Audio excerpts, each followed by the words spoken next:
One fine morning on the island of Sodor, an unfamiliar green diesel arrived at Brentham Docks with a train of China clay. His name was Boko, and this was his first job as one of the Fat Controller's engines. He had already met Edward, and the two engines had quickly become good friends. He looked forward to meeting the other engines, but he wasn't aware of just how soon that would happen. No sooner had he stopped in a siding when he heard an unfamiliar whistle in the distance. Must be another engine working on this branch line, he thought to himself. A few minutes later, a small yellow engine appeared in front of him. The engine eyed him suspiciously. Boko looked up. Do you mind? He asked ominously. He had seen this sort of behavior on the other railway, and knew this sort of engine would only mean trouble. Yes, said the tank engine. I do. I'd like my trucks, please. Boko wasn't about to let this unfamiliar little engine order him about. These are mine, he said firmly. Go away. Oh, you're a big bully, whimpered the little tank engine. You'll be sorry. The tank engine scuttled off, leaving Boko to roll his eyes. I doubt it, he chuckled, feeling very pleased with himself. He was about to move off when the tank engine rolled in front of him again, making him stop suddenly. Truck stealer! The tank engine hissed. What? How? Boko stuttered, but before he could finish, the tank engine raced away. Seconds later, he appeared again, and again, and again. This went on until Boko's eyes nearly popped out. Stop! You're making me giddy! He pleaded. He found not just one, but two tank engines gazing at him, one on each side. Are there two of you? Yes, we're twins. I might have known it, Boko chuckled, but secretly he felt rather annoyed. Just then, Edward bustled up and sized up the situation. It wasn't long before the confusion was sorted out, and Bill and Ben were sent on their way. There's no real harm in them, smiled Edward, but they're maddening at times. Boko chuckled. Maddening, he said, is the word. But I still wish someone would put those two in their place. What's given them the right to act that way to other engines? Now, Boko, soothed Edward. They only acted out because they thought you stole their trucks. Those two just don't know when to stop sometimes. Then they should have asked, said Boko indignantly. How could I have known? You saw how sorry they were when they realized their mistake. Give them a chance. I'm sure in due time will warm up to you. If you say so, Edward, Boko sighed, though he felt that perhaps Edward was wrong. Soon, Bill and Ben returned with Boko's trucks, though the only thanks he gave was a toot of his horn as he left the harbor.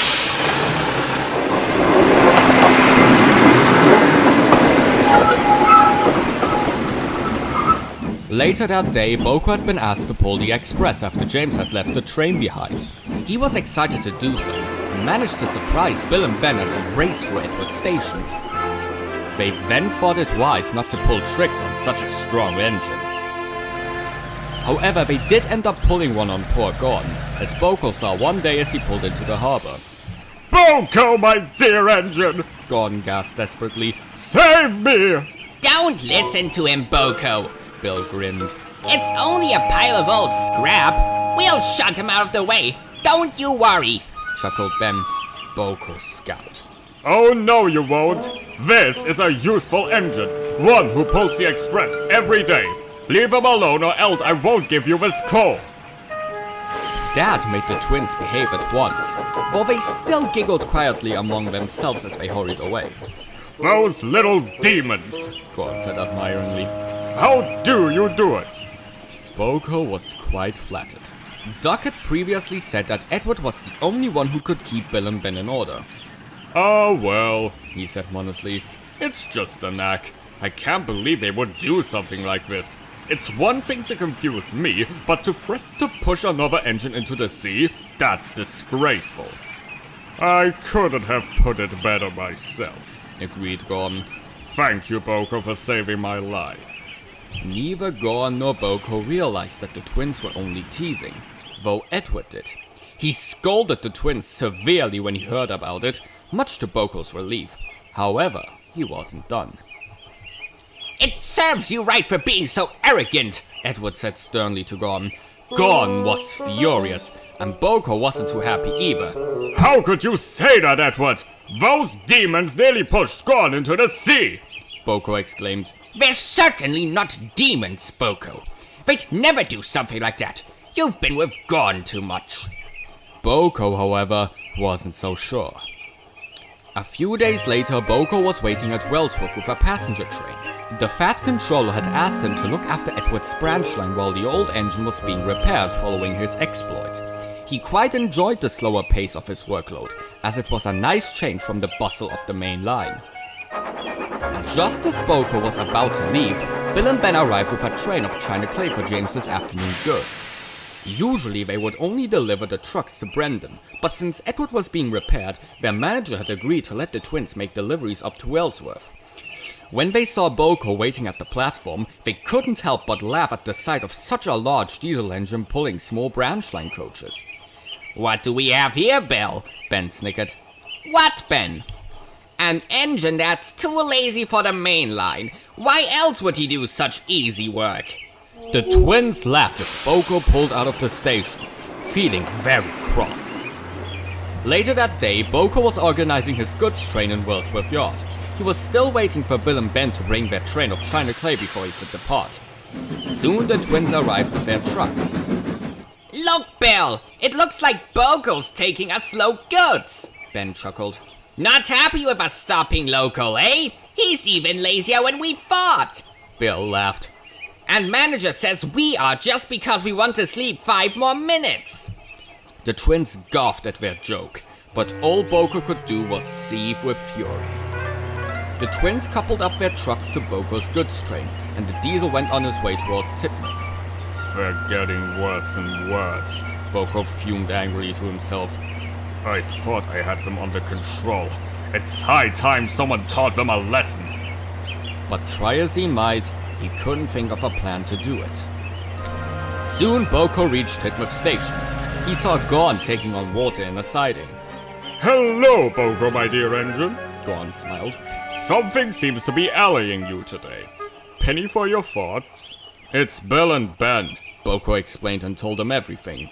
The cheek those two have! Gorn exclaimed.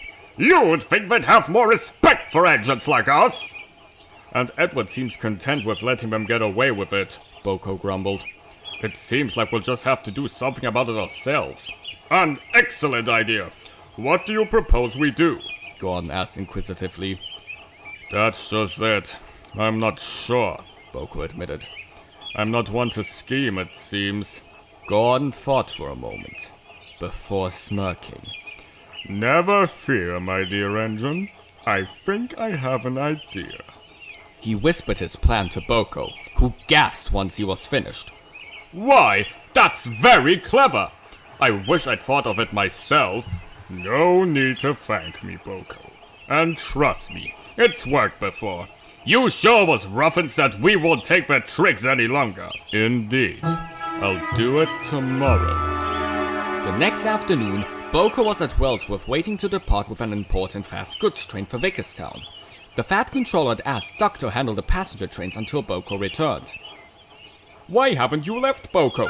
You're going to be late, Duck asked from the other platform. I'm still waiting on a few more trucks, Boko explained.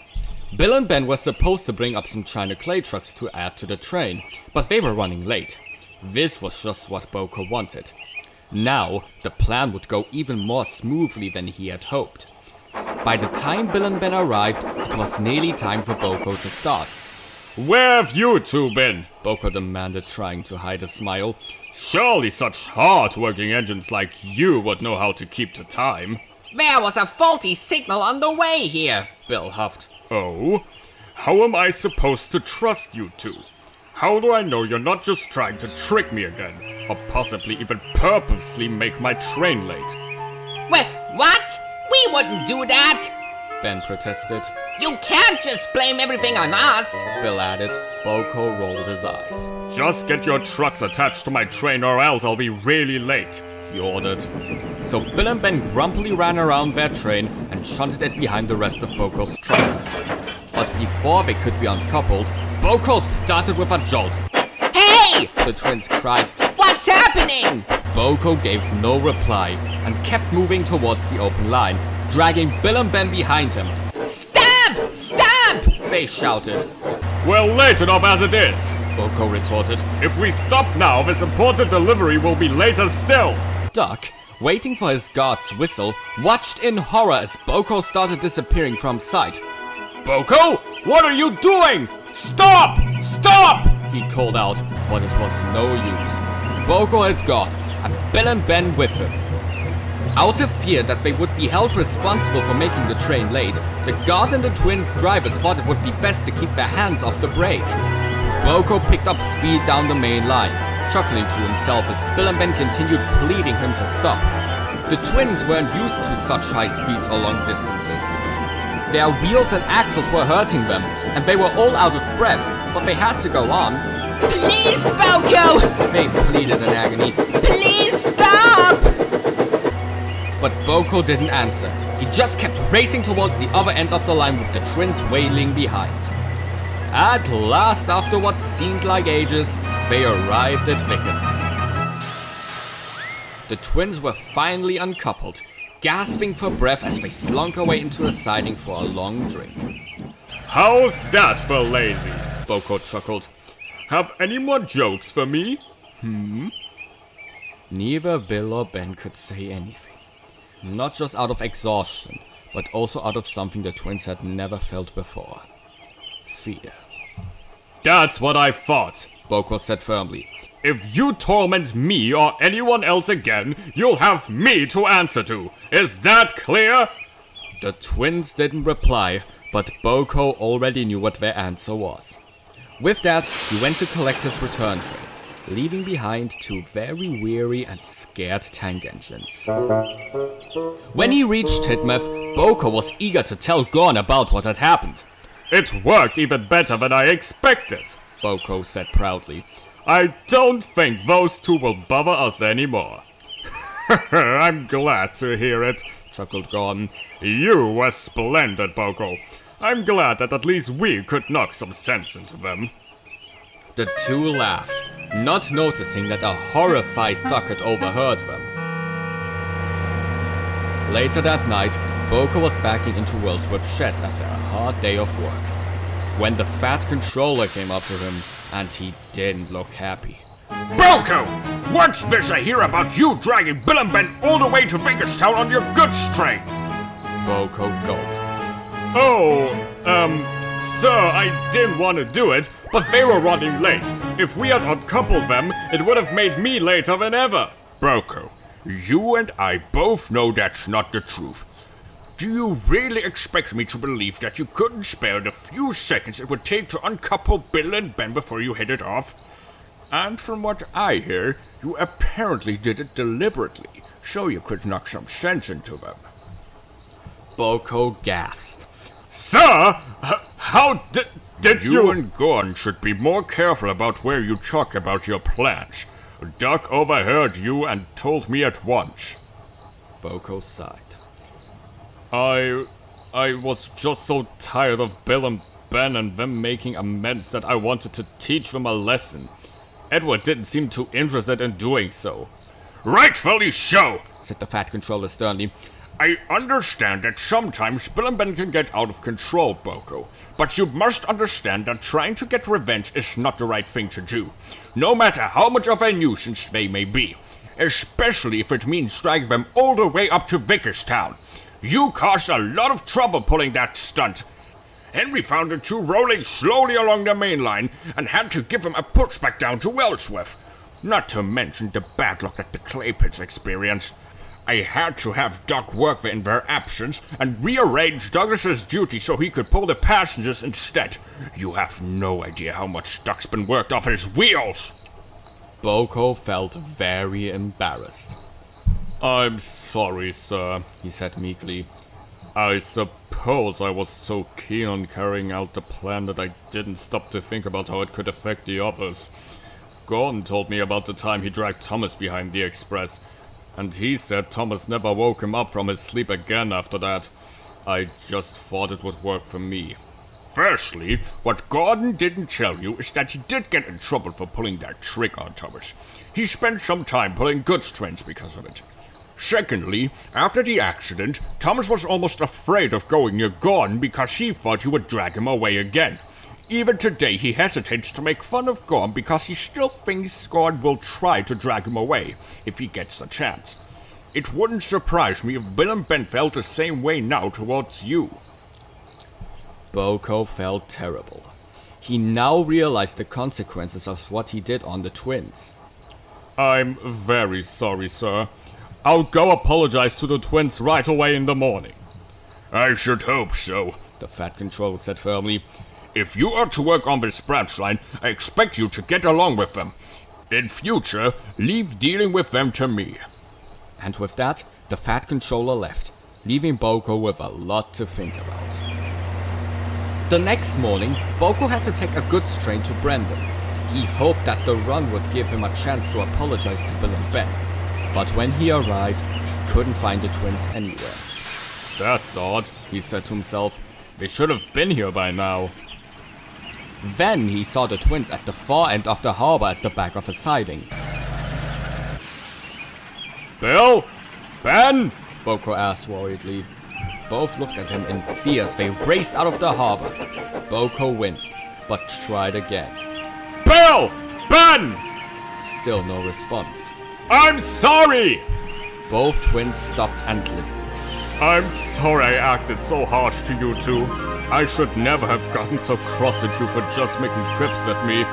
I guess I just can't take a joke. And I'm sorry that I dragged you all the way to Vickerstown on my goods train. It was wrong, and I should have never put you two through that sort of harm. You don't have to forgive me, but just know that I'm sorry. No engine said a word for a moment. Then Bill and Ben came up to Boko.